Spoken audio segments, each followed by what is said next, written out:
Assalamualaikum warahmatullahi wabarakatuh. Selamat siang Bapak Ibu yang saya sayangi dan banggakan. Kali ini kita perkuliahan pendidikan anti korupsi ya. Ketemu lagi dengan saya Dr. Yasmira Mandasari Saragi SHMH.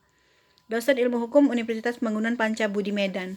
Baik Bapak Ibu, kali ini kita pertemuan dengan materi yang kelima, yaitu sejarah korupsi ya.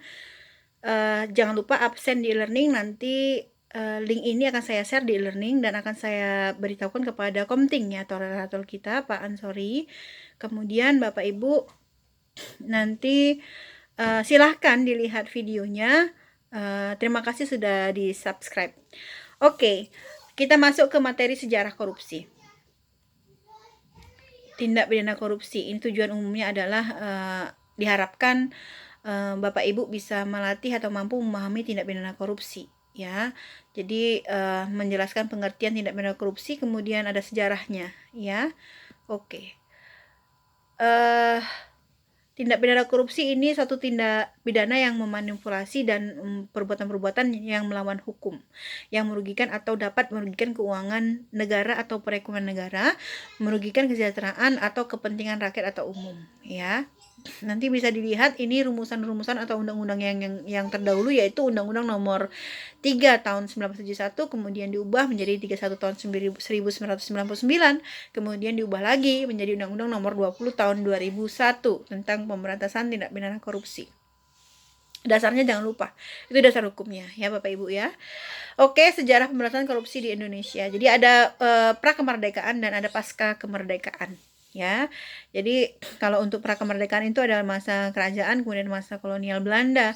Di pasca kemerdekaan ada pasca Orde Lama, Orde Baru, dan Reformasi ya. Oke, selanjutnya ini di pra-kemerdekaan ini kita membahas ada masa pemerintahan Kerajaan Singosari ya, Majapahit, Demak, dan Banten. Jadi kalau gejala korupsi dan penyimpangan kekuasaan masih didominasi para kalangan elit bangsawan ya, sultan dan raja, sedangkan rakyat kecil nyaris belum mengenal atau memahaminya. Nah, ini masa kolonial Belanda, peraku bukan hanya oleh masyarakat Nusantara saja, akan tetapi orang Belanda juga ya, Portugis, Jepang pun gemar melakukan tindak pidana korupsi ya. Budaya yang sangat tertutup dan penuh keculasan tersebut ya turut menyuburkan budaya korupsi di Indonesia ya, seperti kebiasaan mengambil upeti, yaitu upeti ya Bapak Ibu, salah satu menyuburkannya KKN ya, upeti ataupun pajak dari rakyat ya. Oke, pasca kemerdekaan atau Orde Lama ada dibentuk panitia retooling aparatur negara atau disingkat dengan PARAN, dipimpin oleh Abdul Haris Nasution. Jadi ada Kepres nomor 275 tahun 1963 ya. Dikenal dengan Operasi Budi ya. Dalam waktu kurun 3 bulan sejak Operasi Budi dijalankan, keuangan negara dapat diselamatkan ya, karena dianggap mengganggu karena dianggap mengganggu prestis ya presiden ya. Akhirnya Operasi Budi dihentikan ya Bapak Ibu ya. Oke, nanti Bapak Ibu bisa lihat untuk di bahan materi kita, saya juga sudah upload ini di e-learning, silakan Bapak Ibu download ya. Oke, ini pasca Orde Baru ya, dibentuknya tim pemberantasan korupsi atau TPK singkatannya, diketuai oleh Jaksa Agung ya di tahun 1970. Ada unjuk rasa pelajar dan mahasiswa BUMN disoroti sebagai sarang korupsi ya. Ini sejarah-sejarahnya ya. Kemudian ada pasca kemerdekaan, era reformasi ya, ada Undang-Undang Nomor 28 tahun 1999 tentang penyelenggaraan negara yang bersih dan bebas dari KKN ya. Kemudian ada akhirnya Gus Dur ini didera kasus Bulogate dan menyebabkan Gus Dur dilengser. Ini sejarah-sejarahnya ya Bapak Ibu, silahkan nanti dibaca ya. Kemudian ini ada pasca kemerdekaan, era reformasi, ada kompromi politik ya, Laksamana Soekardi sebagai Menteri Negara BUMN tak luput dari pembicaraan dari masyarakat ya, karena kebijaksanaannya menjual aset-aset negara. Nah, ini bahaya nih Bapak Ibu ya. Ini tahun 2003 dibentuk suatu komisi untuk menanggulangi pemberantas korupsi di Indonesia.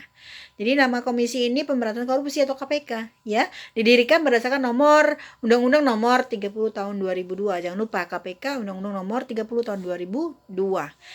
Oke, kita membahas mengenai lembaga-lembaga penegak hukum dalam pemberantasan korupsi. Jadi ada beberapa lembaga-lembaga ya Bapak Ibu mungkin sudah tahu. Di antaranya ada kepolisian, kejaksaan, KPK, dan pengadilan tipikor ya. Pengadilan tipikor. Oke, selanjutnya nih kepolisian diatur di Undang-Undang Nomor 2 Tahun 2002 ya tentang Kepolisian Republik Indonesia. Kemudian nanti di Kejaksaan ada Undang-Undang Nomor 16 Tahun 2004 ya. Kemudian ada KPK Undang-Undang Nomor 30 Tahun 2002. Kemudian ada tugas dan fungsi mereka masing-masing bisa dilihat nanti kalau KPK di pasal 7 Undang-Undang Nomor 30 Tahun 2002 ya. Bapak Ibu nanti bisa dilihat kembali untuk bahan-bahannya. Ada pengadilan tipikor juga diatur di Undang-Undang Nomor 46 Tahun 2009 tentang pengadilan tindak pidana korupsi. Ya, ada wewenangnya juga ya. Bapak Ibu, silakan nanti dibuka bahan materinya. Ya, terima kasih banyak Bapak Ibu atas waktunya. Saya mohon maaf jika ada kesalahan dalam menyampaikan materi ini. Terima kasih. Saya akhiri dengan wassalamualaikum warahmatullahi wabarakatuh. Selamat siang Bapak Ibu, selamat weekend. Salam sehat dan bahagia dari saya.